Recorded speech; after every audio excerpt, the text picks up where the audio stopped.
Hey there, ghouls and gals and fellow horror fiends. Welcome back to Cafe Crashdown, your haunt for everything eerie and spine-chilling. I'm Kayla, your guide through the dark and twisted world of horror, and today we are diving deep into the heart of what makes horror so irresistibly terrifying. Those classic tropes that keep us coming back for more. Now, there are tons of horror tropes out there, but we're focusing on 15 of the most iconic ones today.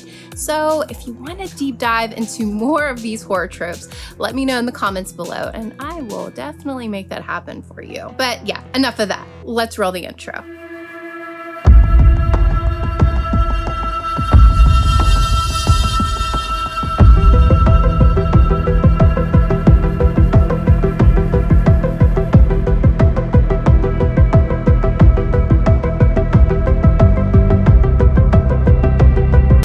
Before we dive into this epic list that I have for you guys, let's talk about what a trope actually is. Tropes are those thematic storytelling devices that give a film its familiar feel. They're the building blocks of genres, especially in horror. Imagine them as the skeletons that make up the flesh of your favorite scary movie. But here is the kicker. When tropes get overused, they can become a bit of a cliche, leading to predictability and, well, boredom. And now that we are talking about these horror tropes, we have to talk about the movie Scream. It's a fantastic film that both uses and pokes fun at these very tropes. The movie's characters are well aware of the classic horror cliches and even discuss them, which makes Scream a perfect example of how to both play with and subvert these elements. So while some horror movies stick to the usual formula, others, like Scream, keep things fresh by giving us a self-aware and meta take on these classic tropes. But enough theory, that is not what we're watching. Let's get into the tropes themselves. And so, kicking things off with a classic, the final girl. She's the last one standing, the ultimate survivor who's been through it all. We've got Laurie Strode in Halloween. Hello, anyone? She's practically the queen of this trope, outsmarting Michael Myers and proving she's no easy target. And then there's Sidney Prescott in Scream, who takes it to a whole other level, using her brains and bravery to fight off killers time and time again. The final girl isn't just surviving, she is taking names, man. Next up, let's talk about that creepy house with a past that just screams, "Don't live here." In Poltergeist, the house was built on a burial ground. Big mistake, right? The Overlook Hotel in The Shining. Yeah, that place is soaked in bad vibes and ghostly energy. These locations have stories to tell, and they're definitely not your typical bedtime tales. Move in if you dare. Now, this one is a no-brainer. Don't go in there. Seriously. If a door creaks open by itself, just walk away. But no, our favorite horror characters just have to investigate. Now, for a good example, like The Conjuring, I mean, basements are never a good idea, okay? And this trope cranks up the suspense because we all know something terrible is about to go down in this freaking basement. Just don't say we didn't warn you. All right, it's time for the jump scare. Love it or hate it, it's one of the most effective tools in a horror filmmaker's arsenal.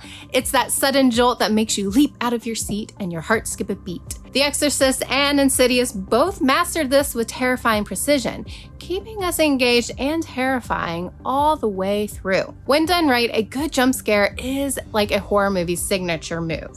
Who knew that clowns could be so terrifying? Pennywise from It turned childhood fun into pure nightmare fuel. And Poltergeist showed us that even clown dolls can be seriously creepy. Let's not forget Terrifier's Art the Clown. If you're up for some serious chills, you might want to check that one out. These clowns aren't here to entertain. They're here to haunt your dreams. You know what's worse than being chased by a killer? Your freaking car won't start. It's that classic horror trope where you're like, of course, the car won't start right now. And when a stranger calls, the scene turns a simple escape into a nail-biting moment. And Christine? Well, in that one, the car itself is the bad guy, so good luck with that. It's like the universe is in on the scare, keeping our heroes stuck right where the horror is. The twist ending, a horror movie's way of saying, gotcha. It's that moment when you realize everything you thought you knew was was wrong. The Sixth Sense is a gold standard with its "he was dead all along" reveal, blowing our minds. So spoiler alert, if you haven't seen it, well, there you go. And Shutter Island, total mind bender. Wait, was he really the patient all along? These twists leave you questioning everything and make you want to rewatch the movie immediately. All right, next up, we've got the Clumsy Escape, because apparently running for your life isn't stressful enough. We've got Laurie in Halloween, where she trips more than she should, but that's what makes it so tense, right? And in Pan's Labyrinth, Ophelia's struggle to escape the pale man has you on the edge of your seat, screaming, "Get up, get up!" It's a trope that never fails, and your heart is racing. Ever wake up with a bruise and have no idea how you got it? Well, in horror movies, that usually means something sinister is at play. The Conjuring uses this perfectly with Carolyn Perron's Bruises, hinting at the evil lurking in the home. And in The Exorcism of Emily Rose, those bruises are just the beginning of a terrifying possession. It's the demon's way of saying, "I've been here all along and I am just getting started." Found footage. It's like you've stumbled onto something you shouldn't have seen, and it makes the horror feel oh so real. This was really the pinnacle with the Blair Witch Project that started this craze, making us all question if what we are watching was real or fake. Then came Paranormal Activity, which took it to a whole new level of, what was that noise? And let's not forget Cloverfield, a monster movie shot like a home video gone horribly wrong. This style pulls you in and doesn't let go. You know, there's something about kids in horror movies. They're either super adorable or they're absolutely terrifying. And sometimes they're both. The Grady twins from The Shining are a perfect example. Come play with us, Danny. No thanks. And Damien from The Omen, that kid will make you think twice about babysitting. These creepy kids turn innocence into something sinister, and that's why they're so effective. Just when you think it's safe to relax, horror movies love to hit you with one last scare. You know the drill. Everything's calm, you're about to breathe a sigh of relief, and then bam! Scream does this perfectly, with the killer popping back for one last attack. And Friday the 13th? That ending still gives me chills, leaving you with more questions than answers. It's the horror movie's way of saying, sweet dreams. Or maybe not. Sometimes the scariest thing in a horror movie isn't the monster.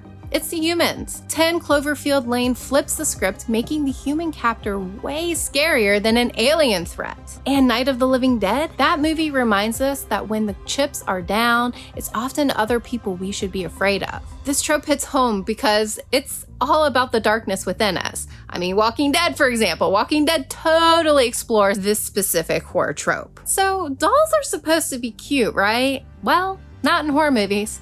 We've got Child's Play turn Chucky into a pint-sized nightmare, proving that big terror can come in small packages. And then there's Annabelle from the Conjuring universe. Just looking at that doll gives me freaking chills. I cannot do dolls, people. Like, no, no, no, no, no. Possessed dolls take something innocent and turn it into pure evil, which is why they're so freaking terrifying. And last but not least, we have the classic let's split up trope, because what could possibly go wrong?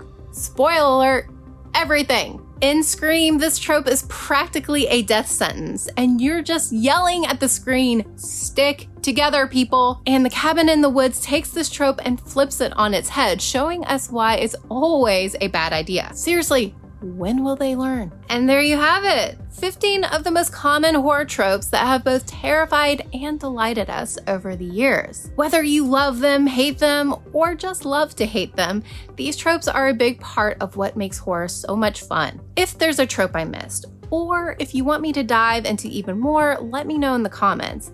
And hey, if you enjoyed this video, please make sure to hit that like button, subscribe to my channel, and ring that bell so you never miss a new video from Cafe Crashdown. Thank you so much for hanging out at the Crash Hub watching this video. And until the next video, stay spooky, everyone.